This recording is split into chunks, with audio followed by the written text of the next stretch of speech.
The college football show on the Coach T podcast, presented by Turner Sports Training, TST. Ladies and gentlemen.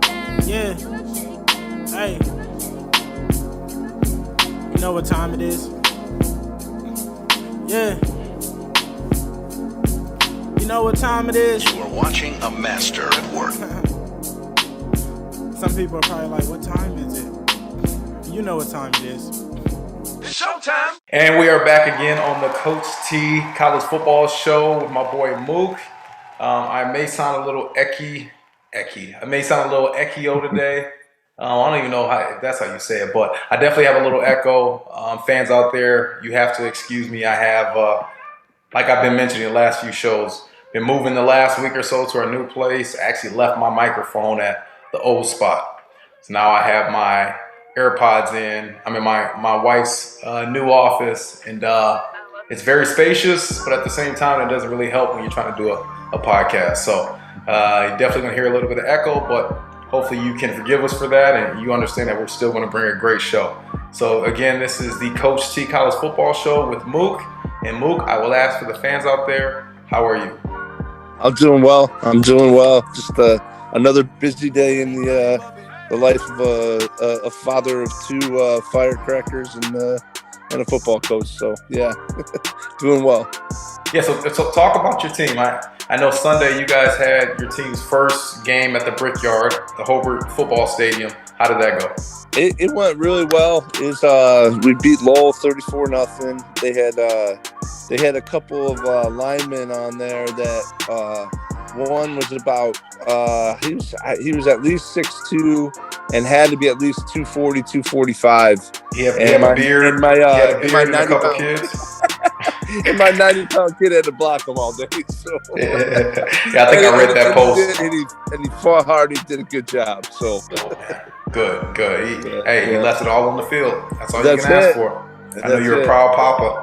Yeah, it was good. They battled. They battled a much bigger team, and you know it's one of those things. You know that you're the faster team. You know you just got to flank them. You know you can't beat them up the middle. And then and that's what we did. So yeah, one thing you learn at that age, no matter how big they are, if they cannot catch you, that's right. No competition there. So that's good. Right. Does that wrap up your season? No, we got a couple more weeks, and then we head into the playoffs. So we'll be the real season. We'll be going here real soon in that part. All right, good. I'm sure a lot of fans are probably rooting for your team more than you probably know. I'm definitely rooting for your team. I actually need to come check a game out. I wasn't able to do it this weekend. Crazy busy, as you would imagine, but soon enough, I'll be there to support the young fellas. Awesome, man. Can't wait. All right, well, let's get going. We'll begin with our Week 5 Best Of. This is powered by the Coach T NFL Show with Kyle and Hicks, which airs weekly on the TST network, and you can listen weekly on any of your favorite podcast platforms. For the new fans out there, we'll review the game of the week, the team of the week, the play of the week, the player of the week, coaching of the week, and the best fill in the blank of the week. I will begin. I'll begin with the best game of the week. I actually have a few of them, and I themed this upset themed. So there were a lot of upsets in week 5. Sure. So beginning with probably the best game of mine, or the best upset in my opinion, was Kentucky's upset win over number 10 Florida. I called this game last week. I always say Kentucky somehow wins some type of upset, especially early in the season. This was the one this year. They beat number 10 Florida. And surprisingly here, I want you to hear this, fans. Kentucky actually won this game, although they had less passing yards, less rushing yards, less first downs. They had a lower third down percentage, and they had a lower completion percentage than Florida, and they still won the game. And we'll talk about one of the major plays there that really swung that game. Another upset win that I really enjoyed was Stanford's upset win over number 3 Oregon. And I thought this is pretty crazy too. With a minute 51 left in the fourth quarter, and they were down 24-17, Stanford had a 0.1% chance to win that game at that time. And lo and behold, they ended up winning that game and they actually won in overtime. So I love crazy stats like that when a team seemingly has, the probabilities are never in their favor and somehow, some way they win the game. And Stanford did that. And then a little less known upset, but Nevada, they had an upset win over Boise State at the Smurf Turf. So Mook, what was the best game that you saw from week 5? Well, all those games that you mentioned were right there. The Florida and Kentucky game was very odd, the way that that whole thing went down and kind of transpired for the Kentucky win. But I actually went with Wake Forest 37-34 win over Louisville to stay undefeated. I don't really give much love to the Demon Deacons, and I'm still kind of waiting for the other shoe to fall with them. But I tell you what, they're a scrappy team, and they just kind of hung in there. And there's the back and forth game, and their kicker Nick Skiba, I want to say his name is, he hits a 30-yard field goal to win the game, a walk-off. So, hey man, you're 5-0 right now. If you're Wake Forest, you only need one more win and you're going bowling and you're ranked. So, and that's where we're at right now. Is for a lot of teams right now, they're that one game away from going bowling. So it's getting already to that point of the year. Yeah, it's definitely getting to that point of the year. I'm looking at my Indiana Hoosiers, who have 7 games left, and they're at 2 wins. And I'm looking at it, they probably have, of course, in this situation you're talking about, they need 6 wins to become bowl eligible. Out of those 7 games they play remaining, they have Michigan State this week, they have Ohio State, and they have Michigan. I don't see them winning any of those games. And then that leaves Minnesota, Rutgers, Maryland, and Purdue. So really, they have 4 games that are must wins for them to even have a chance to become bowl eligible. And I'm sure that's just one of the teams around America where their whole goal was to make a bowl game. And this really is like nut cutting time when it comes to, really knocking off those wins, the necessary wins you need to actually go bowling, as you mentioned. And, a team like Wake Forest that I don't know what their goals were before the season, but now they're ranked, they're 5-0. They could easily go 6-0 this week. And, they become bowl eligible, then everything else is gravy on top of that. So I'm happy for teams like that. Absolutely. Speaking of teams, the best teams that I saw in week 5, there were 2 of them. Number 1, the Georgia Bulldogs. I'm sure that team impressed a lot of people this past weekend. They simply handled business in a shutout win over then number 8 Arkansas. And honestly, they look unstoppable. And then the second team that I had that had the best performance to me and was the best team in week 5 was Iowa. So many thought that Maryland would be able to give Iowa a good fight, which includes me. But Iowa showed why they were top 5, and you, right? I feel like all of America thought the same thing, and Iowa showed why they are a top 5 team. They beat Maryland 51-14, and literally from the first 5 minutes within that game, Maryland had no shot. It was clearly over from the start. We'll go to the best play that I saw from week 5. I have a few of these as well. I mean, I feel like with all these categories, there are so many things you can hit on. There's so many great games, so many great players, so many great coaches, and definitely so many great plays.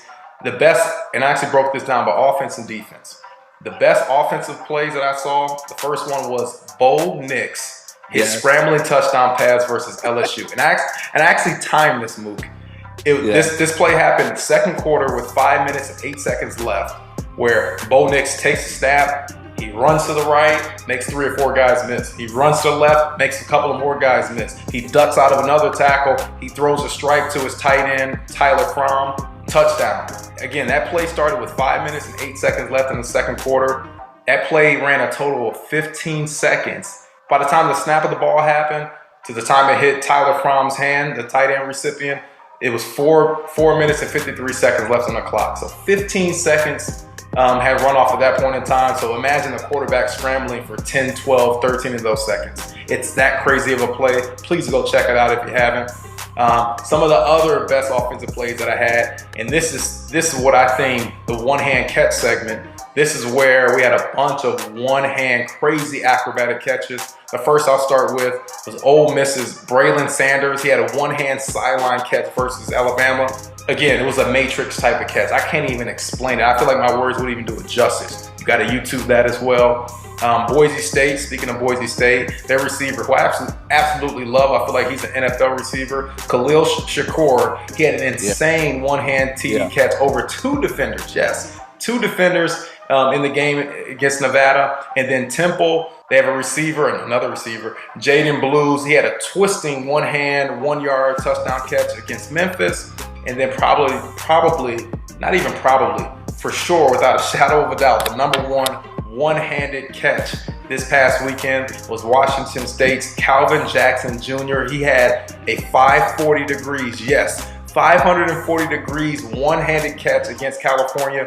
Please, for the sake of me, please go YouTube that play of Calvin Jackson Jr.'s one-handed TD catch against California. It is an absolute beauty. And then on the defensive side, I hit on this game. This was a play that turned the game for Kentucky. They returned a blocked field goal, 76 yards for a score against Florida. And if you talk about college atmospheres, that stadium, that venue went absolutely nuts when that play happened. So I was happy for Kentucky. They made that play. And again, they didn't lead in any stats in that game. But when you get a special teams touchdown, you get a turnover here, turnover there, that can change the game, and it definitely did it for Kentucky. So those are the best plays I saw from week 5. Mook, what about you? Yeah, I mean, the best plays, you hit on so many of them. And I thought, sure, you were going to go with one of those wide receiver catches because there were so many. Of course. And it feels like every week, like somebody's outdoing someone with it. You know, it's crazy. But I actually wrote down the Bo Nix play too. I mean, the way that he scrambled all the way to the right, I mean, he was nearly to the numbers. And then, you know, reverse field left, slipped off a couple tackles, darn near got to the point where he's stepping out of bounds and fired a dime to, you know, his tight end coming from the backside, you know, into the end zone. I was tired just looking at it move. Watching him run around for 15 seconds. I was tired. It was amazing. And I think especially when you got a guy like Bo Nix who is kind of been embattled in that spot, and he made a couple really big plays in that game. You know, he's been benched, and they've kind of not committed to him, kind of going back and forth. But that play, and then you know, just a gutsy run, and he got in the end zone in the beginning of the third quarter to kind of get, you know, Auburn back, you know, in that one too. He had a great game. That was a great comeback win. That could have easily been the game of the week. Yeah, for sure. That was right up there. What was the best team? I took the Bearcats, Cincinnati. It was the biggest game of their program history, you know, arguably. I mean, I think that, or biggest win, I should say. I think, you know, they've been to some, you know, pretty decent bowls and whatnot, but that's probably their biggest win, you know, going to kind of solidifying, you know, their ranking. And you know, I don't think that schedule wise, there's, as long as they keep that foot on the pedal, I don't see any reason that they can't, you know, run the table. I mean, their defense is really tough, a lot better than I think I, you know, realized it was, and you know, and Desmond Ritter's just he's nails. I mean, another 300-yard game, 297, I think it was, 2 touchdowns, and he didn't turn the ball over. So they were my best team of the week. Mm-hmm. Well, you speak of Desmond Ridder, and I look at the best quote-unquote players of the week, and I say quote-unquote because I have Michigan's defense versus Wisconsin as the best quote-unquote player of week 5. They forced 3 turnovers. They only gave up 47% completion percentage, only 21% third down conversions allowed. They limited Wisconsin to 43 total rushing yards. This is Wisconsin we're talking about, a known rushing team. They limited Wisconsin 43 total rushing yards for an average of 1.3 yards per rush, and it was absolutely a dominant performance. And I definitely want to shout out their DN, Aiden Hutchinson. I want to shout out their defensive coordinator, Mike McDonald. I think he's a relatively younger coach. He's definitely, I'd be surprised if he's there for a couple of years if they keep playing like this, because I think he's going to be a head coach pretty soon. Also, shout out to their safeties coach, Ron Bellamy, who's the former state champion head coach of my West Bloomfield High School. I want to shout out their defensive staff. I want to shout out their players. I talked about Aiden Hutchinson. He's an absolute monster. I think he's like 6'6", 250. I think he's going to be a lot, I guess not lottery in the NFL, but he's going to be a first-round pick for sure. I would say probably top 10, top 15. And if Michigan's defense continues to play like they've been playing and they can run the ball like they've been running, watch out Ohio State, because that's going to be a really good matchup.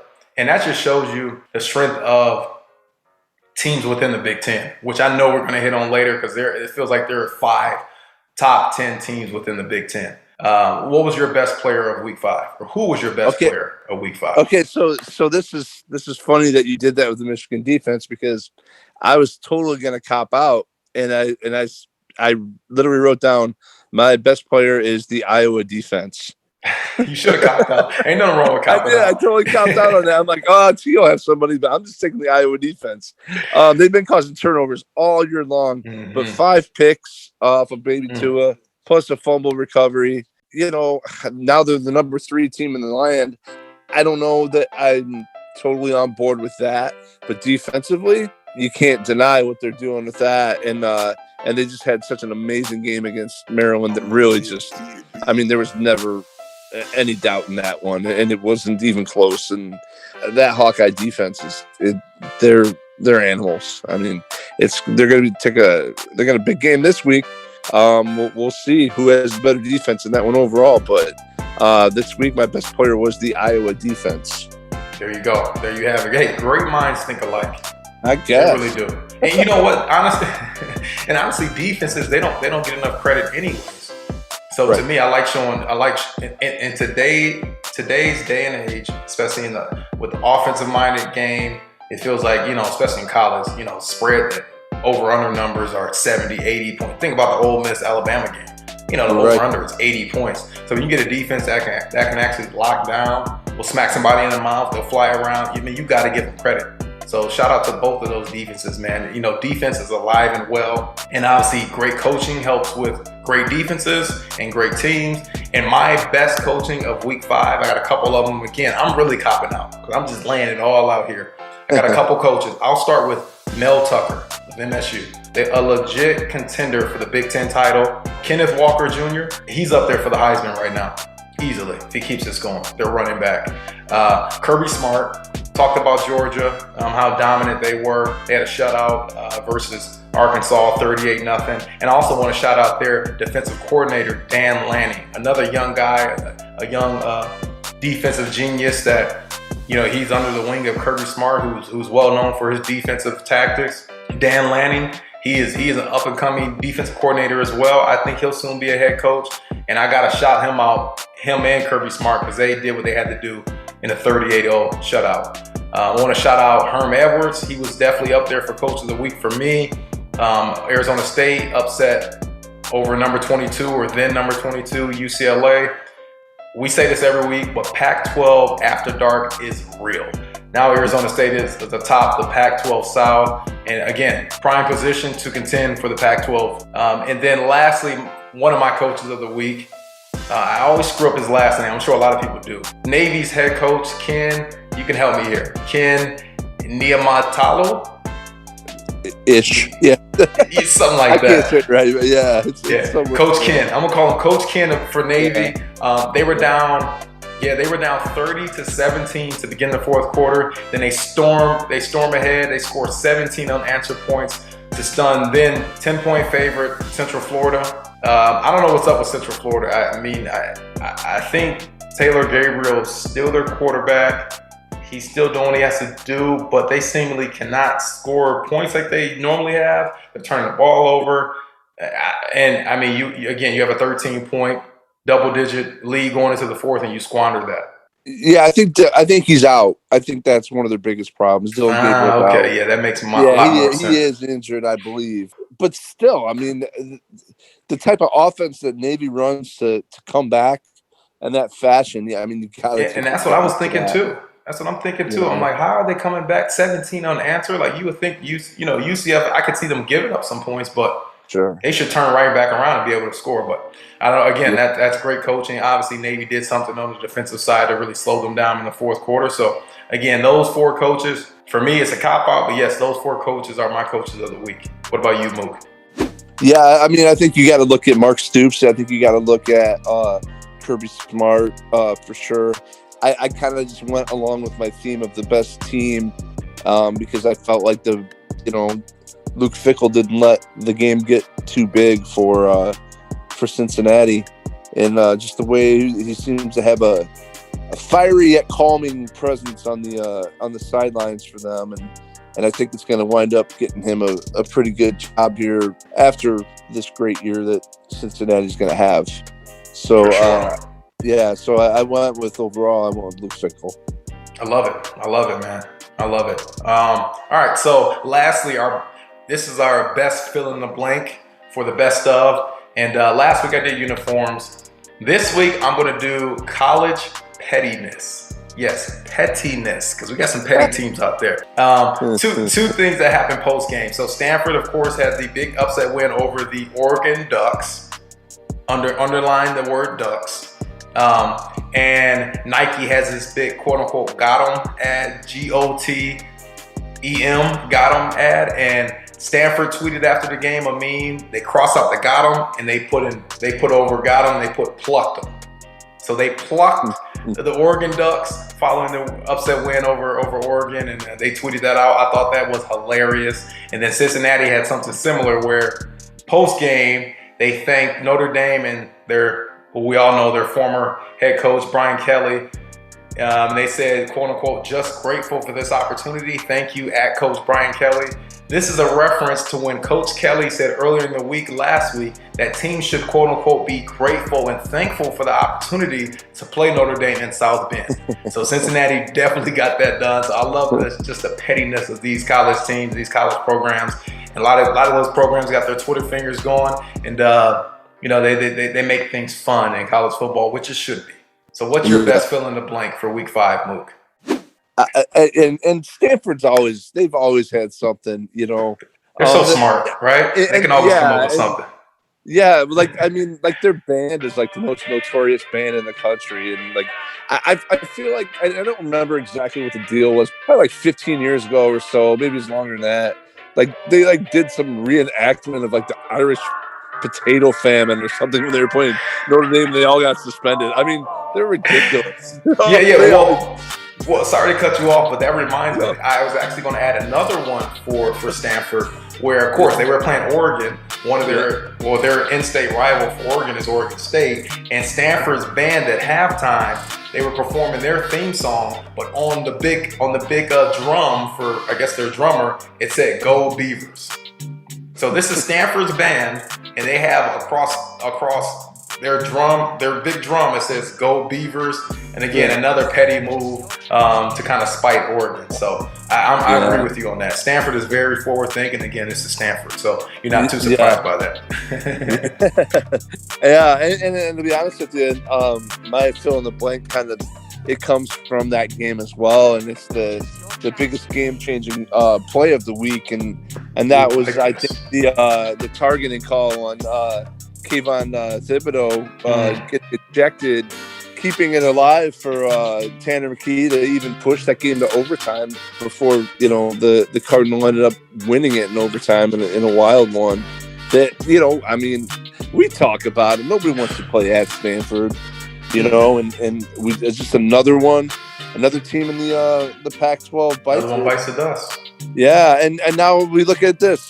Now, who is the number one team right now in the Pac-12 North? It's the Oregon State Beavers. Yeah, they're 4-1. Is the number one team who hasn't lost to Purdue on the year. So go figure.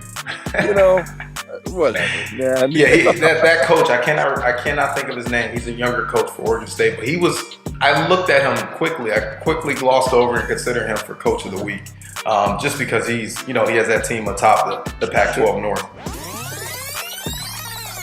All right, our next segment will go through our power rankings. We do this every week. Special shout out to our Hobart boys soccer team. They actually won their first NCC conference title in school history, so congrats to you boys. Shout out there.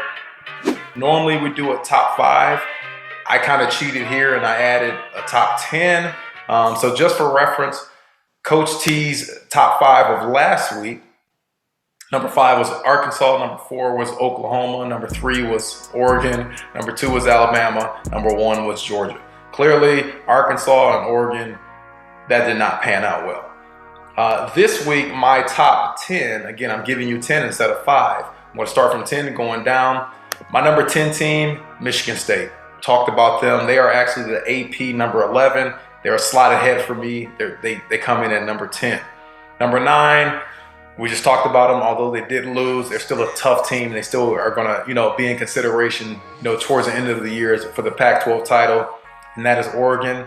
Number 8 for me is Michigan. Go Blue. Number 7 are the Ohio State Buckeyes. Number 6, Oklahoma Sooners. Number 5, Iowa Hawkeyes. Number 4, Cincinnati. Number 3 is Penn State for me. Number 2 is Alabama. And that leaves Georgia as my number 1 team. So some surprises there. Some teams that are, newly cemented within my top 5/top 10. We talked about Michigan State. I mean, they're just on the uprise. I think Mel Tucker is a wonderful coach. Michigan, who was just 2 weeks ago, they weren't even ranked. And now they're in AP, top 10 at number 9. They're number 8 for me because I think their defense is that good and their run game is that good. And I know college football is all about points and high scoring and crazy plays, but especially in the Big Ten, if you can run the ball and you can play defense, you have a wonderful chance to win that conference. Ohio State, they're Ohio State. Oklahoma, I'm a little fishy on what's happening with Spencer Rattler. Like, I feel like their offense they had a little bit of a better performance last week against K-State, but even that game, towards the end, the score looked a little closer than what maybe it should have been, but it should not have been that close in my opinion. Iowa is number 5 for me.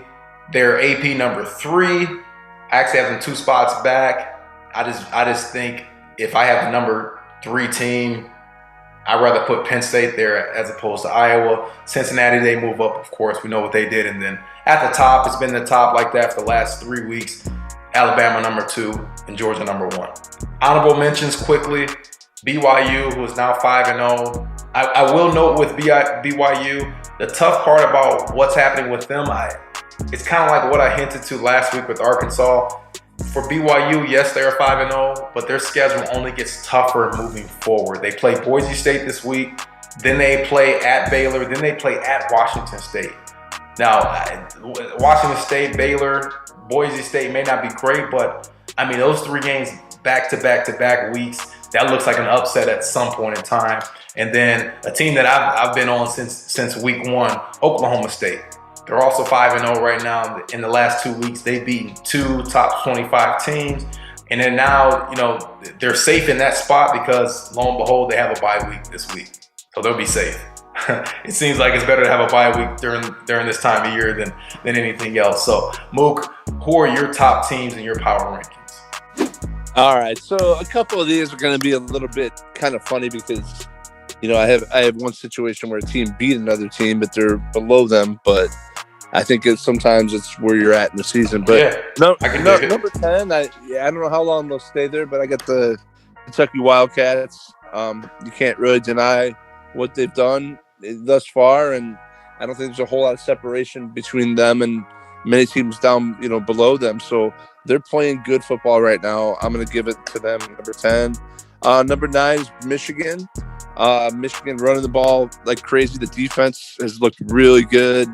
It's a kind of a repeating theme with many teams in the Big Ten that, run the ball, play good defense, and kind of have a game managing quarterback. And that's kind of where they're at, I think, right now. So they got them at 9. 8, and I know it's lower than most people have it, but I'm not sold on their quarterback at all. And I don't think their offense is all that great, and that's the Iowa Hawkeyes, even though I'm in love with their defense. I mean, they're outstanding. They got some things to prove to me, and it starts this week. So we're going to really get a better picture of who Iowa really is. 7, I had them up a little bit higher, and I had to drop them. Even, I even thought of keeping them as a, top 5-6 team, but I don't know. I think that there are some teams that are playing a little bit better. I don't know if I want to say Oklahoma's playing better than them, but I do have Oklahoma one slot above them. Number 5, man, I'm sorry, but I think things are getting figured out. Columbus, and I think the Buckeyes are they're coming along offensively. They're going to be really tough to stop. Number 4 is Cincinnati, and I know with people in Ohio State are probably scoffing at the thought of a Cincinnati team being ahead of them, but and right now what I'm seeing at Cincinnati is just an efficient, tough team that's well coached, doesn't make mistakes. Yeah, and they've had the tougher schedule so far. Yeah, and they've been the more consistent, better team thus far. Absolutely. Penn State number 3, still a work in progress, but I think that defensively they've been really good all year. Offensively, they're getting better. Sean Clifford's improving. So I think that it's tough to call them head and shoulders above a lot of them. And I could stop myself right here and say, if they had to expand the playoff to 12 and we just took out Alabama and Georgia, I think it'd be a blast to take the next 12 teams. Can we have that? I mean, NCAA, can we have that already? Seriously. Yeah. Come on, man. Come on. I do right now think that Georgia and Alabama are head and shoulders above everybody else, but man, I love college football, and I would love to sort all this out because it's a mess of a bunch of good teams, Mm-hmm. But I got Georgia at number 2, but man, I could go 1 and 1A really with this one, but I got Georgia 2 because Alabama is still the gold standard right now, so I got Alabama as my number 1. All right, so our next segment, we're going to do our Week 6 Pick the Winner. Okay, this is powered by the Legacy Indiana Football, host of the December Recruiting Showcase and Combine. All right, so new this week. I don't know why we haven't done this before, but fans, we do it for you, so we're going to provide you this. We're going to add in our game of the week, our upset of the week, our blowout game of the week, our highest scoring game of the week, and then our lowest scoring game of the week. Like always, we'll do the top 25 matchups. First top 25 team that will play, it will be this Thursday, October 7th at 7:30 p.m. on ESPNU. Number 15, Coastal Carolina. They are 19.5-point favorites visiting Arkansas State. 72 points is the over-under. Quick trends, as always. Coastal is 5-0 straight up in their last 5 games overall. They're also 5-0 straight up in their last 5 games on the road. Arkansas, however, is 7-2 against the spread in their last 9 games at home, and Arkansas State is 8-3 straight up in their last 11 games at home. Mook, would you like to begin, or would you like me to begin? Oh no, I mean for that game, it's real simple for me. It's Coastal Carolina by 3 scores easily. Yeah, easily. I'm right up the alley there. It is kind of weird that they're only a 19.5-point favorite, but I think that's maybe the boys in the desert saying, hey, I mean, they're on the road. We can't make it look like anything too crazy. Maybe they kind of want to sway you towards Arkansas State, but I'm not rolling with that. I'm going Coastal Carolina all day. I agree with you by 3 scores. All right, Friday night, we have Temple visiting the aforementioned number 5 Cincinnati Bearcats. Cincinnati, they are 29-point favorites. 53.5 is the over-under. Trends here, Temple is 5-0 against the spread in their last 5 games when they play Cincinnati. Temple is also 5-0 against the spread in their last 5 games on the road against Cincinnati. Cincinnati, however, is 24-1 straight up in the last 25 games at home. That is amazing. They're also 14-1 straight up in the last 15 games overall. This game is 7 o'clock kickoff on ESPN on Friday. Mook, pick the winner. I don't think there's any letdown for Cincinnati now. I think they see their season in front of them, what their goals are, and let's face it, Temple's is not a very good football team. So I think it's a big 29 points sounds about right. Yeah, the winner is clearly going to be Cincinnati. I don't think there's any threat of an upset here. I think that Cincinnati maybe, I don't know, man. I mean, with the veteran quarterback, with the coach in Fickle, that I'm sure he has No disrespect to anyone at Cincinnati, but I'm sure he has greater aspirations personally as well as with this team. I don't think they let the foot off the gas pedal. I think they beat Temple by, 35, 42 points. So I think they definitely cover that number, and there's no way they're losing at home. So knock on wood, but Cincinnati wins this easily. Next game, Friday night, it's another ranked team playing. We have spooky Stanford playing at number 22 Arizona State. Arizona State, surprisingly, they are 11.5-point favorites, and 51.5 is the over/under. Stanford is 6-1 straight up in their last 7 games when playing Arizona State. Arizona State is 6-1 straight up in the last 7 games at home, and the total has gone under in 6 of Stanford's last 7 games when they play Arizona State. So Mook, pick the winner. Yeah, if this game is in at Stanford, I might be going Stanford. But I don't know. I love Herm, and he's got them believing that you play to win the game. So I'm going with Sparky. Yes, go with Sparky. I love it. Just for that, I'm sold, man. To me, Stanford got a huge upset win last week in Palo Alto. You always mention this, so I give you credit, Mook. It's tough to play in Palo Alto.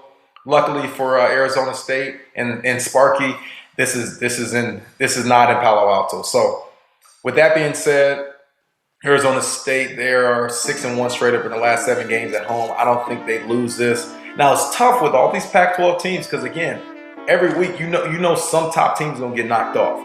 But I think with a coach like Herm Edwards, a veteran coach, been around the game, been an NFL coach, now is a college coach that's, to me has made Arizona State very respectable, a very tough program. I think they follow suit. Herm explains to them that, hey, we got to get the job done. And I think for Stanford, they got Arizona State's attention by beating Oregon last week. So I think Arizona State at home gets the job done. And I see why this number is 11.5. I think they cover that as well. All right, moving on to Saturday. Obviously, a lot of big games Saturday. The first ranked matchup we have is number 13 Arkansas coming off of their loss to number 2 Georgia. They will play number 17 Ole Miss. Ole Miss, they are 6.5-point favorites at home, and the over/under is set at 66 points. Arkansas is 7-1 against the spread in the last 8 games versus Mississippi. Mississippi is 5-0 straight up in their last 5 games at home. Mississippi is also 4-1 straight up in the last 5 games overall, and the total has gone over in 4 of Arkansas's last 5 games on the road. Mook, pick the winner. So this is kind of like one of my co-game of the weeks on this one because I think this is a really big game to see who's going to bounce back. I mean, you got Arkansas that just they got throttled by number 2 Georgia, and Ole Miss got the same treatment pretty much from Alabama. So they're both really good teams, and this is going to be huge as far as setting the tone for the rest of their year for both of them. I'm gonna take in this one. I'm gonna go with the Rebs. I think that maybe just the fact that they're in Oxford that's going to get them over the hump. But I'm going to take Ole Miss by a tutty. Yeah, I'm taking Ole Miss as well. Arkansas, at least early in the season, are kind of known for their defense, not a lot of offense. They were a goose egg last week. Again, against Georgia, it's probably the best defense in the nation. But I think that really showed on film kind of how you can slow down Arkansas. And then Ole Miss, even in a blowout loss to Alabama, they still put up a decent performance. And I think they were actually without one of their top receivers. Well, I don't know if he's playing in this game, but if he's back, honestly, I don't think there's any match for Arkansas against Ole Miss in Mississippi. So I'm taking Ole Miss as well. I'm taking them to cover that number. To me, we mentioned last week, Arkansas, It was a good story, great early season story. They moved all the way up to the top 10, AP top 10, probably the first time since, who did they have back in the day? Felix Jones and Darren McFadden. Yeah. Probably the last time they were top 10 at that point. And that, time is ticking, man. I'm getting old, man. That's kind of, it's maybe, 10, 15 years ago. But it's probably the first time they've been in the top 10 since then. I think they're going to start to fizzle out. We talked about their schedule last week. They just played Georgia. We're talking about Arkansas. They just played Georgia. Now they're going to play Ole Miss. They play Alabama coming up in a few weeks. It's going to be tough, man. Tough sledding. So definitely give me Ole Miss in this matchup. Next game, we have Vanderbilt visiting number 20 Florida. Florida's coming off of their their upset loss to Kentucky. Florida, they are 38-point favorites, and the over-under is set at 59.5. Florida is 5-0 straight up in the last 5 games when playing Vanderbilt. Florida is also 12-1 straight up in the last 13 games at home against Vandy. Vanderbilt is 5-1 against the spread in the last 6 games on the road, and the total has gone under in 5 of Vanderbilt's last 6 games on the road. Mook, pick the winner.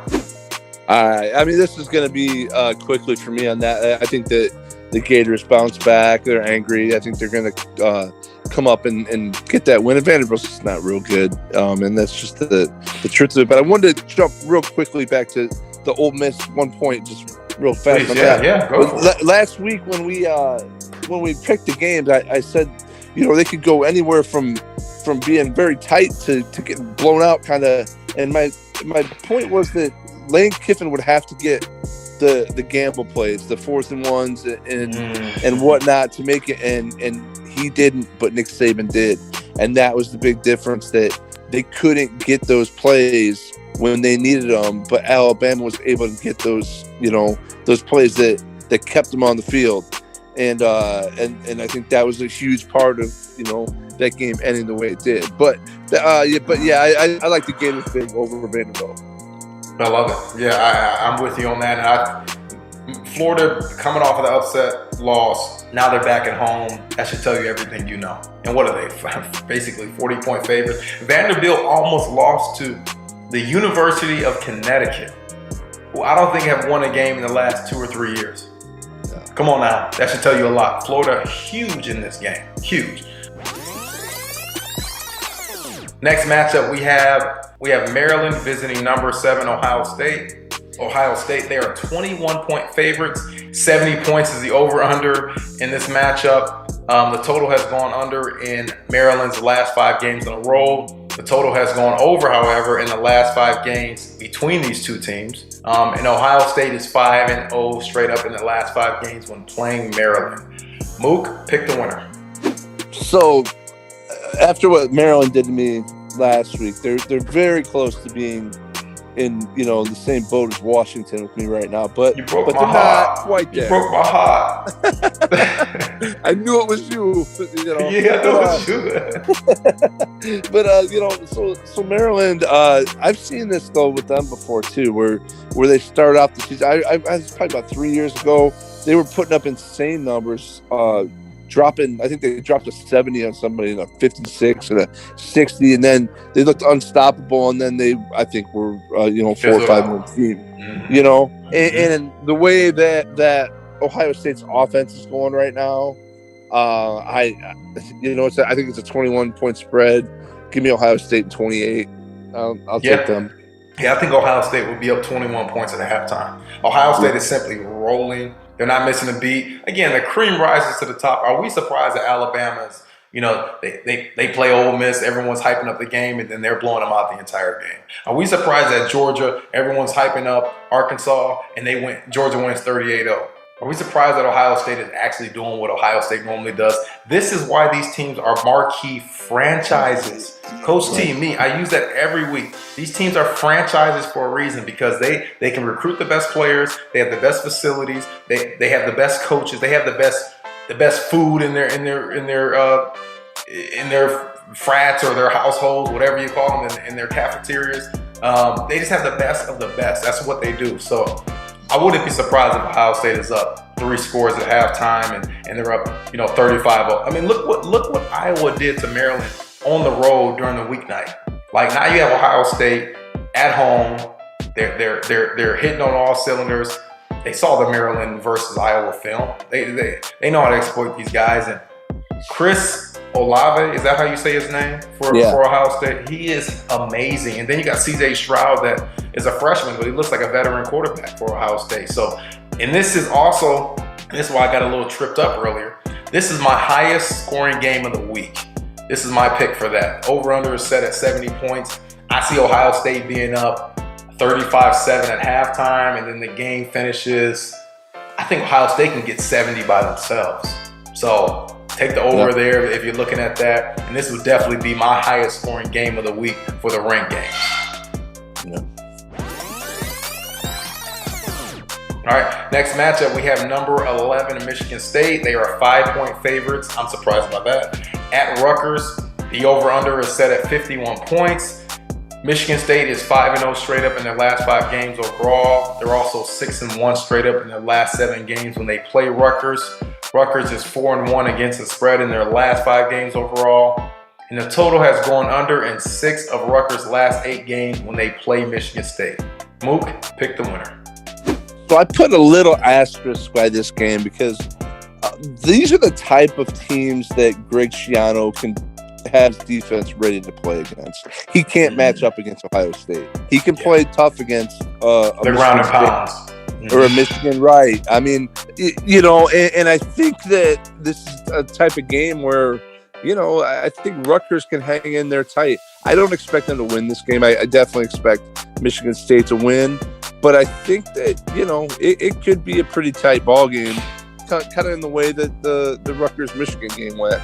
So I'll take Michigan State, but not by as much as, some people might think you should.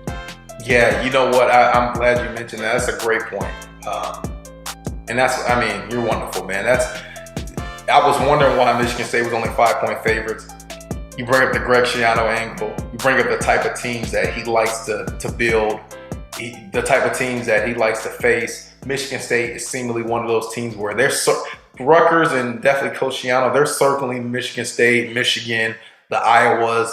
They're circling those teams of the world, preseason, figuring out, hey, these are teams that like the ground and pound. We like to try to stop the run. We try to like to limit possessions, really bleed the clock, slow the game down. And looking at that number, -5 for Michigan State, it makes a lot more sense now when you say that. I am taking Michigan State. I actually have this as, and I say all that to say this. This is actually my blowout of the week. I think that, yes, Rutgers, in theory, should be able to hang with Michigan State. But I just feel like Michigan State has something magical going on. This is one of those seasons that Mark D'Antoni would have had in the early 2010s. Like one of those seasons where you don't expect too much out of Michigan State. They start hot and they just continue that hot streak. And I think with Kenneth Walker III, I said it before and I'll say it again. He has to be a top 5 candidate for the Heisman this season. He is a dark horse that is becoming a shining light when it comes to the Heisman Trophy. He's going to be up there for it. He's a do-it-all running back. Michigan State, I hope they wear those helmets again that they wore last week because those were super sweet. And I just feel like they have a lot of good things going for them. And I just don't see them a touchdown, they got to win, to cover that number. I just see them winning by, I think Ohio State, Maryland's going to be a blowout, but I think this is going to be up there. I could see this being a 55-7 type of game. Like, I feel like Rutgers, you talk about losing steam, I feel like Rutgers is going to be running on fumes after this game. So this is my blowout of the week. All right, next game, we have number 6 Oklahoma, who are 3.5-point favorites over number 21 Texas. The over-under for this game is set at 63 points. This game will be hosted at the Cotton Bowl in Dallas, Texas. Oklahoma is 5-0 straight up in their last 5 games overall. Texas is 6-1 against the spread in their last 7 games overall. Oklahoma is 5-1 straight up in their last 6 games when they're playing Texas. So, Mook, pick the winner. So, Oklahoma kind of figured some things out. It looked like a little bit offensively last week. Texas, since they've gone to Casey Thompson, they've looked better on offense at quarterback. I think that this game, actually, I have this game as my highest scoring game of the week. I think that there's going to be a lot of points in this game. I think it's going to be a really good one. And I'm going to take the Longhorns to get the upset in this one. I think this is going to be the first one that Sarkisian kind of, puts his, plants his flag in the ground. And I'm going to take the Longhorns in this one to hook them. You took the words right out of my mouth. This is also my upset pick of the week.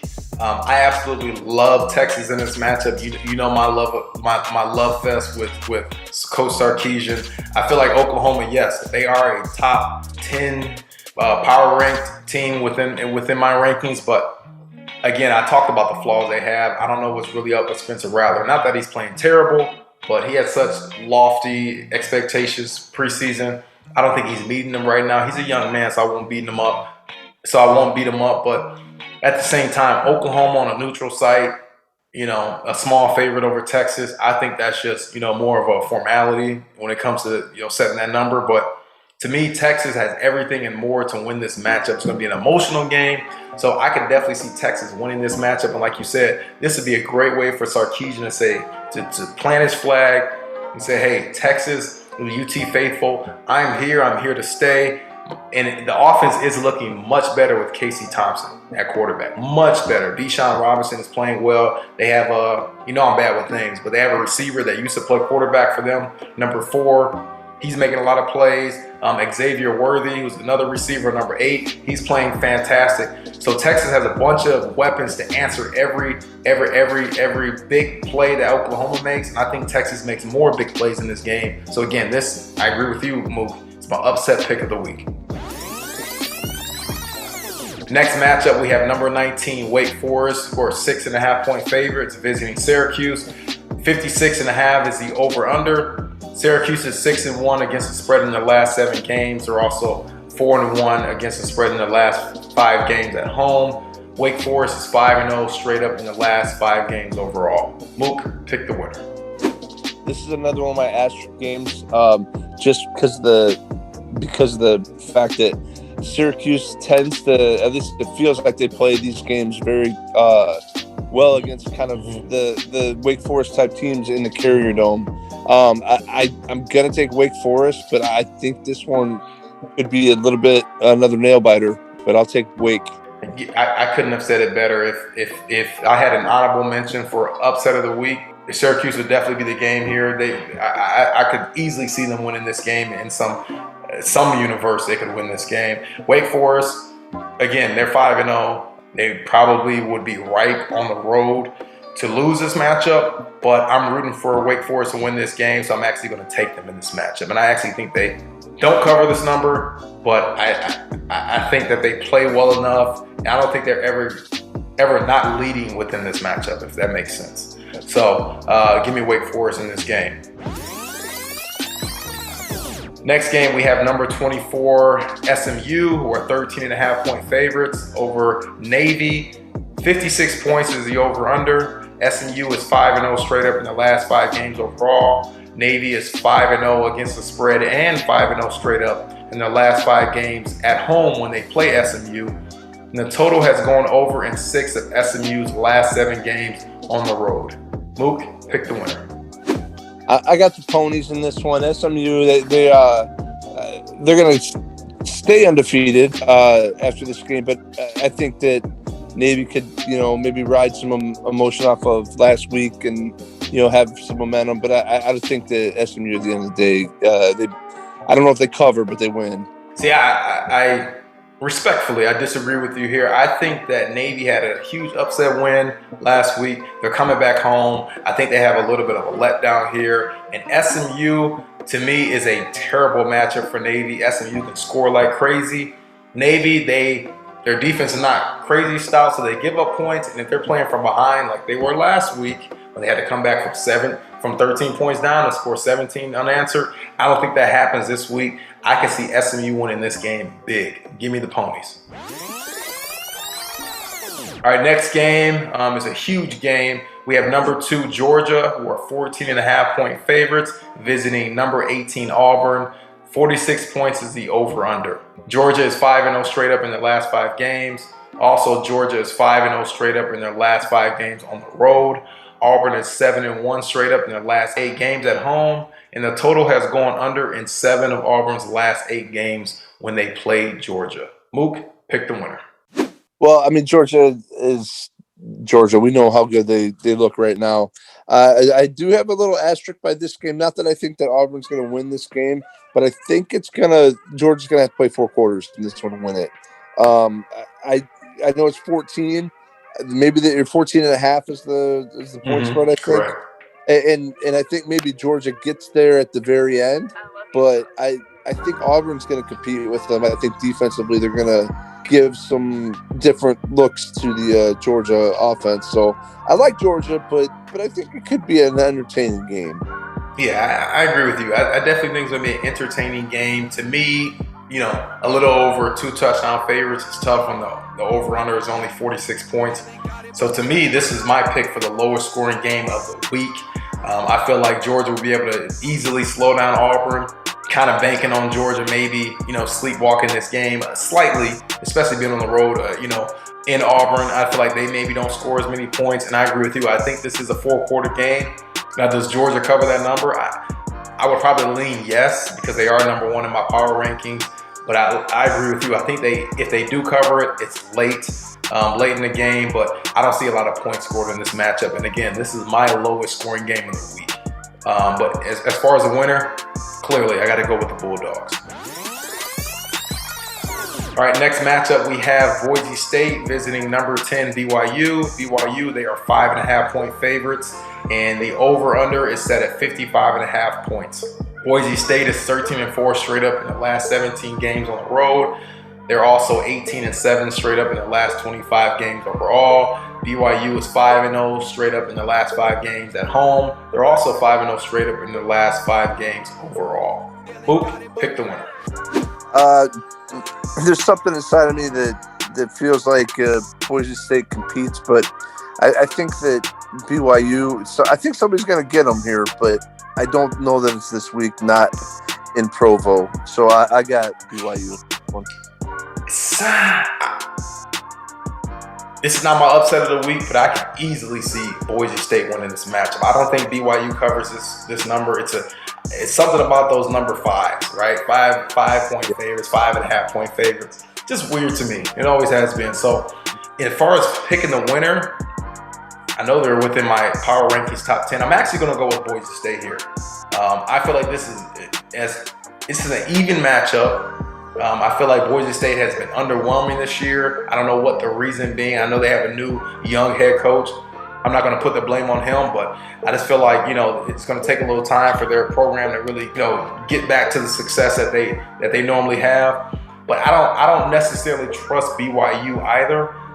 So I definitely think it's going to be another 4-quarter game. It's going to be a close game. And it's not my upset of the week, but I could easily see Boise State winning this matchup. So give me Boise State. Why not?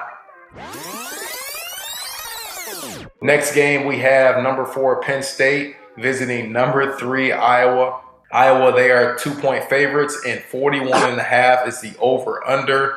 Penn State is 5-0 straight up in the last 5 games overall. They're also 8-1 against the spread in their last 9 games overall. Iowa is 5-0 straight up in the last 5 games at home, and the total has gone under in 5 of Iowa's last 5 games at home. Mook, pick the winner.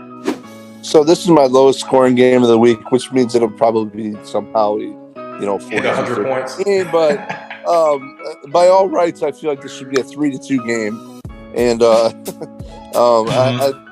gonna go with Penn State on the road. I think that overall they're the more talented team, and I think that Sean Clifford's a better quarterback than Spencer Petras. And now Iowa's defense is taking the ball away from some decent quarterbacks too this year, but I think at the end of the day, there's just a little bit too much talent at Penn State, and I want to see Iowa compete in this game, and I know they'll bring the defense, but I want to see what their offense is going to be able to do against a defense like Penn State. I will take Penn State by the slimmest of margins, field goal, something of that nature. Yeah, that sounds about right. This is definitely going to be a tight game. I can definitely see it being a low-scoring game.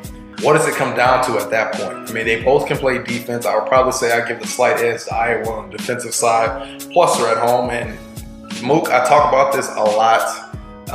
Kinnick Stadium is one of the hardest places to play.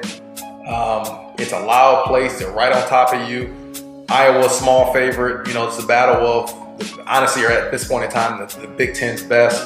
I just like what Penn State can potentially do on offense. I just feel like they have better playmakers. Probably the best playmakers that Iowa has seen thus far. And this is actually my game of the week. Us here in Big Ten country, it's hard to go against this. I don't know how it cannot be the game of the week. But at the end of the day, this will be a tight game, tight matchup. I don't really know what side to choose because I feel like these teams are both evenly matched. But I like Penn State. So give me Penn State here. I feel like Mike Yurcich, the offensive coordinator, will always talk about, I feel like he schemes up a great offensive plan against Iowa's defense. And if you get Penn State up randomly, let's say they're up 10 points, I don't know how Iowa can come back at that point in time.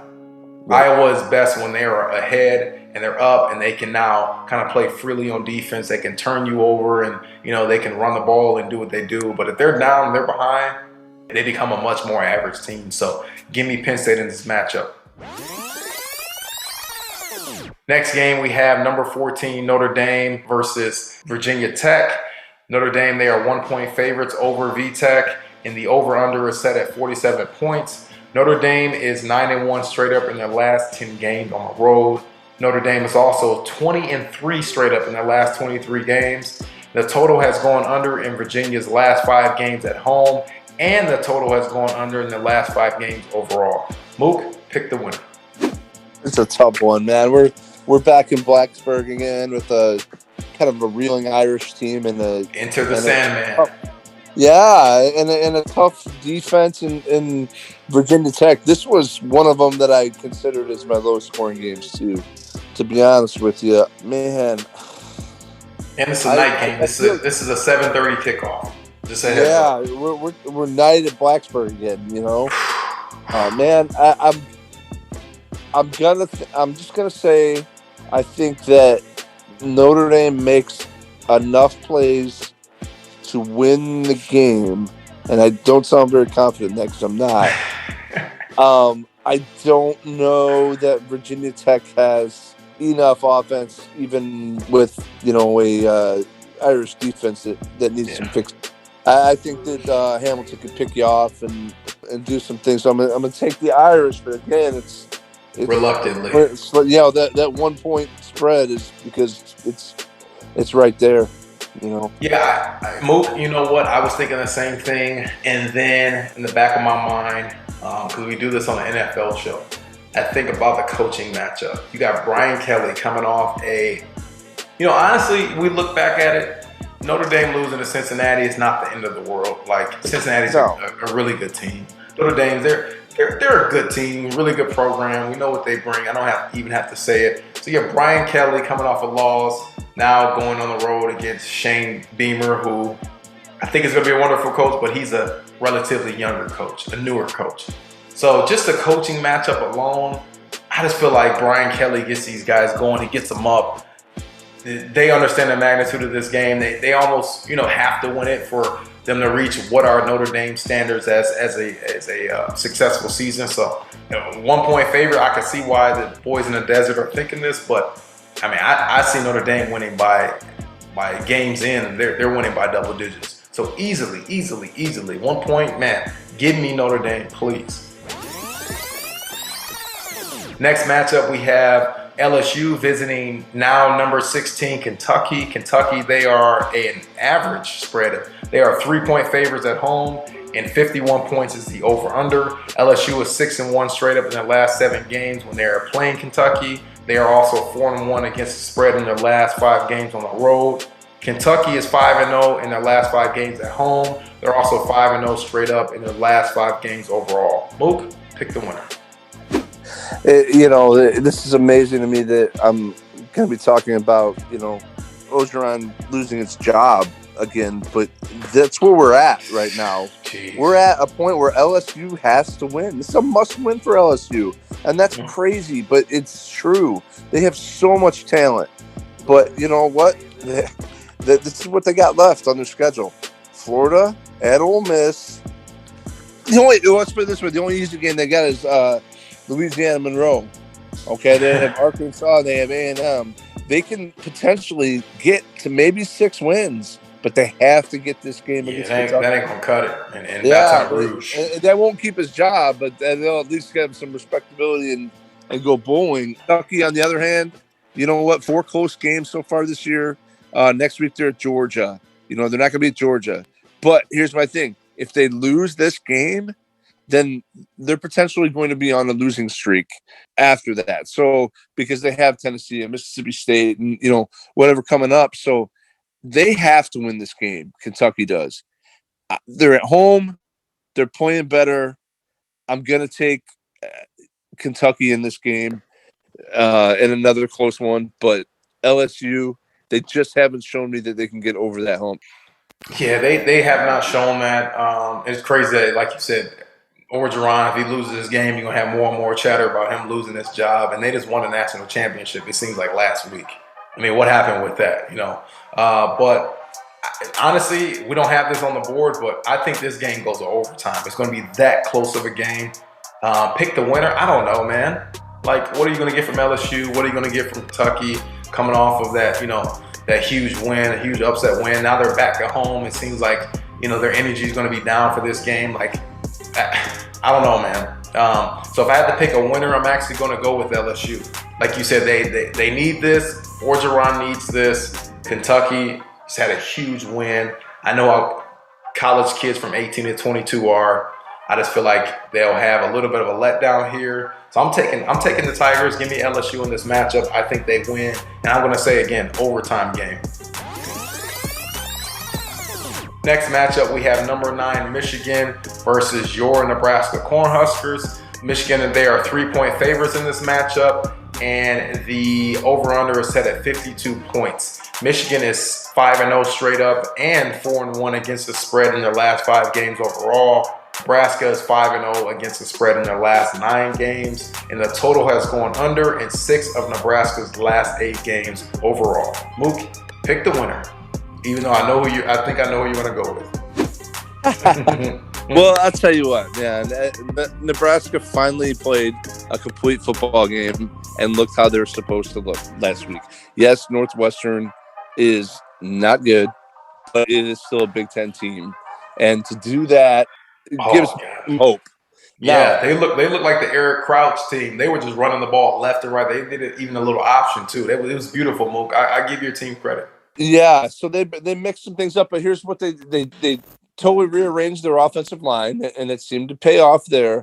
And they brought in walk-on freshman 240-pound running back Jack Yant in. He was a Florida State commit that couldn't make it, academically, had to sit out. And was he like number 25, something like that? He's number 0. He's number 0. Okay. Yeah. Okay, yeah. Good. Yeah, I love that. 40, and he was running people over, and that's what they've been missing. So they had the downhill running game going. Adrian Martinez he's playing really well. If they can not make the mistakes like they did last week, if they can kick the ball through the uprights like they did last week, and more importantly, if they can punt the ball without making mistakes like they did in the Michigan State game, there's no reason why they cannot win this football game. They have the same strength in Michigan as far as the run defense. Michigan doesn't have that quarterback that's going to eat you alive, nor do they have the wide receivers that are going to eat up a very, veteran Nebraska secondary. I'm going to hate myself for saying this because it's bad. But I'm taking Big Red, baby. Let's go. Big Red. We got to take it. That's my upset of the week. I love it, Mook. I love it. I figured that would happen. I could definitely see that happening. I mean, Michigan is they're not certified just yet. They're not stamped. They're not stamped just yet. So, and they're only a 3-point favorite in this matchup. I can definitely see that happening. Nebraska has been playing better. They've been running the ball. Like you said, Martinez has been playing much smarter. And you look, they probably should have won that Michigan State game, or at least they had the chance to. The Illinois game, week 1 or week 0, they were up that game. Like, you could easily be looking at a team. What are they, 3-2 now? Am I correct? You could easily be looking at a team that's 4-1, or I hate to say it, 5-0, right? And I don't even think they're playing that well to even, be in consideration of that. So this is definitely going to be a test for Michigan.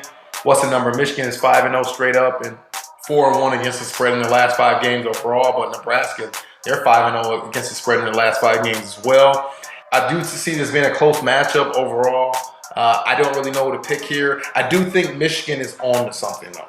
I will say that. Okay, I think Nebraska will make it a game, at least early on. But I think if Michigan can play the type of defense that they played last week, because if you can slow down Nebraska in their run game, what else do they have? Let's be honest there. Okay, so Michigan, if they can play that type of defense and they can run the ball, and then they got new receivers, Cornelius, I don't know his name, number 6 from Michigan, who's emerging as their number 1 guy. To me, this could go either way. Either it's a really close game, really tight game that Nebraska has a chance to win the game late, or it's going to be a blowout. So I have Michigan winning this game, but like you said, there is an asterisk for me in this game as well, because I don't know what type of Michigan team is going to come out, because this is a time of year where they start to kind of, show a couple flaws, and they're riding high. They're reading the news clippings. Everyone telling them they're the greatest thing since sliced bread. Well, you got to go show it. You actually got to go do it. And now you're playing on the road, at Nebraska. That could be a tough environment. It's going to be a sold out venue. I have Michigan winning here, but that's reluctantly. Next matchup, we'll go quickly here. We have number 1 Alabama, who's 18-point favorites against Texas A&M. The over-under is set at 51.5. Alabama is 5-0 straight up in the last 5 games when they were playing Texas A&M. They're also 5-0 straight up in their last 5 games on the road. Texas A&M is 10-1 straight up in the last 11 games at home, and they're also 11-2 straight up in the last 13 games. Mook? Bama goes to College Station and absolutely annihilates A&M. I don't see it. A&M's offense is so bad. Putrid. I think even the A&M defense has a little bit of some issues, and mostly because their offense isn't helping them. And I don't they're on the field too much. Yeah, I don't think that's gonna happen. It's not gonna happen for A&M this week, and the Alabama buzzsaw continues. Oh yeah, I can see Alabama winning by 28 to 35 points easily. I think they can name their score in this matchup. I don't see Texas A&M have. To me, Texas would be lucky to score 2 touchdowns in this matchup. Yeah, and that's against the Alabama defense that is not as great as relatively compared to their other teams. And I still think Alabama can slow Texas A&M down. Texas A&M is that bad on offense. All they have is Spiller at the running back position. I actually feel bad for that kid, because he's probably thinking, what does it take? Who did I wrong? Who did I do wrong in my life to where I got to play for Texas A&M? And I'm one of the best backs in the nation, but yet I don't have any playmakers at quarterback or on the outside to open things up for me. Alabama wins this game. I don't think this is a contest from the kickoff. In our last top 25 game of the week, we have 0-5 in New Mexico facing or on the road at number 25 San Diego State. San Diego State, they are 19.5-point favorites, and 42.5 is the over-under. New Mexico is 9-2 against the spread in the last 11 games on the road against San Diego State. New Mexico is also 13-2 against the spread in the last 15 games overall against San Diego State. And San Diego State is 5-0 straight up in the last 5 games at home. They're also 5-0 straight up in the last 5 games against New Mexico. Mook, in our last matchup, pick the winner. Well, I mean, it's easy.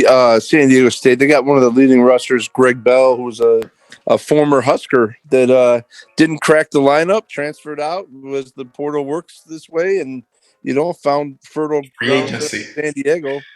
And he's got it rolling, man. He's got it rolling. Yeah. So the Aztecs big over the Lobos. I couldn't have said it better. This is easy. Aztecs big. New Mexico's 0-5. They can't stop the run. They can't stop the pass. They can't score. They turn the ball over at a high rate. San Diego State is known for their defense, and they're known for their run game. This is my honorable mention, lowest scoring game of the week. I think that San Diego State, they're basically 20-point favorites.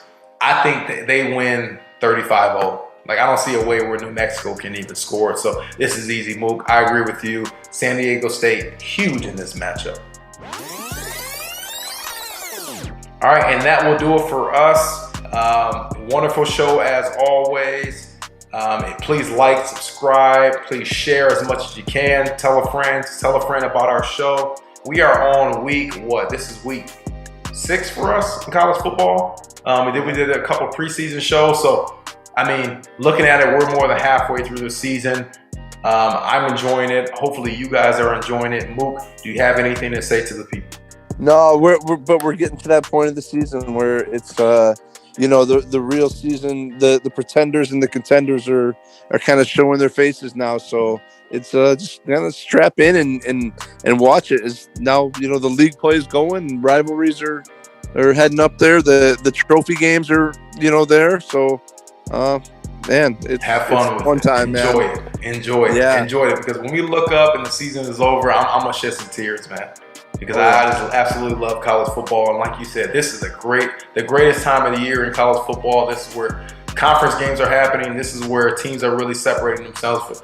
Pretenders are separating themselves from contenders and vice versa. So from us to you, this is me, Coach T.